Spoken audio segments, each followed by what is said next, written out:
ইসকনকে যাতে নিষিদ্ধ করা হয়। এই ইসকন একটা উগ্রপন্থী সংগঠন। এই স্লোগান হচ্ছে আওয়ামী লীগের স্লোগান। যখন আমরা স্লোগান শুনি জয় শ্রীরাম জয় শেখ হাসিনা, এই স্লোগান কি হিন্দুদের স্লোগান হতে পারে?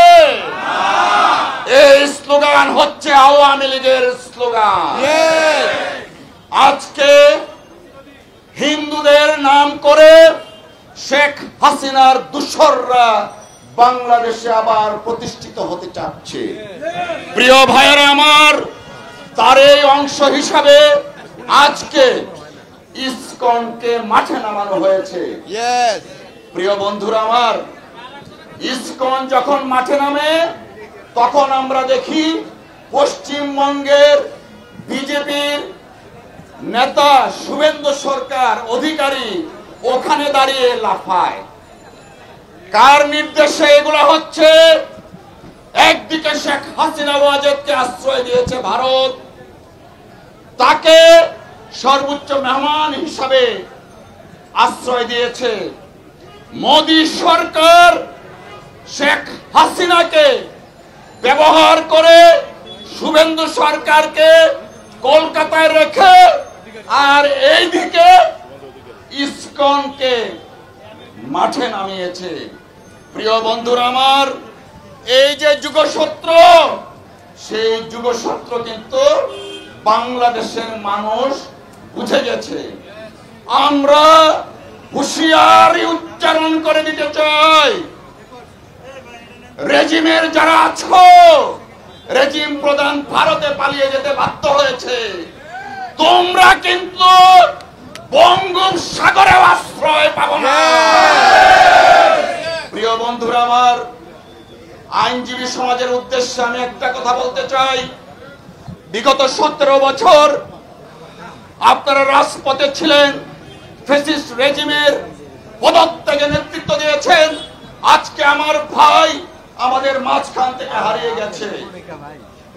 এই খুনিদের দৃষ্টান্তমূলক শাস্তি দাবি করছে, আর সেই শাস্তির জন্য আইনজীবীদেরও কিন্তু একটা ভূমিকা আছে। দুঃখজনক ভাবে অনেক আইনজীবী আছেন ফ্যাসিস্ট রেজিমের আসামি যারা, তাদের মামলা মোকদ্দমা করছেন। অফকোর্স আইনের অধিকার পাওয়ার প্রত্যেকের আছে, তাই বলে আমি আমার ন্যায় নীতি বিসর্জন দিব তা কিন্তু হতে পারে না। মনে রাখতে হবে, আমরা একটা আদর্শের জন্য লড়াই করছি, আমাদের আইনের শাসনের জন্য আমরা লড়াই করছি। আইনের শাসনের যারা বাধা দেবে তাদের সাথে আইনজীবী সমাজ থাকতে পারে না, পারবে না ইনশাআল্লাহ। প্রিয় বন্ধুরা আমার, বক্তব্য প্রলম্বিত করব না। আমাদের দলের সভাপতি আছেন, তিনি কর্মসূচি ঘোষণা করবেন।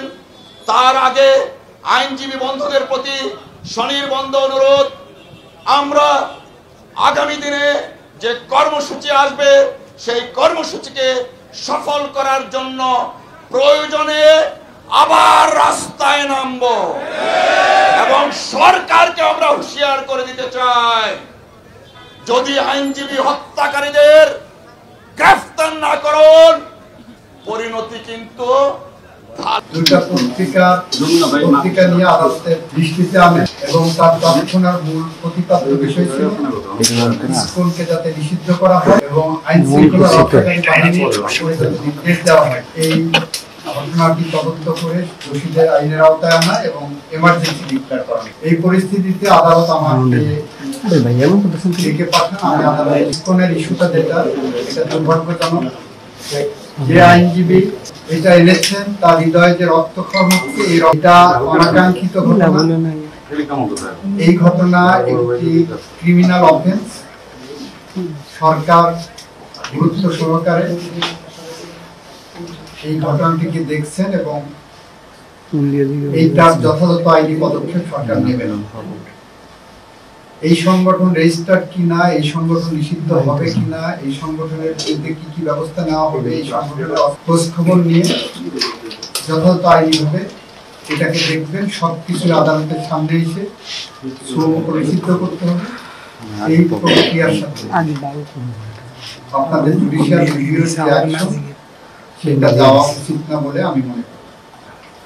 এটা সাংবিধানিক আইনের সাথে কতটুকু যাবে সেটা আমাদের বিবেচনা করতে হবে, আমাদের দেখতে হবে।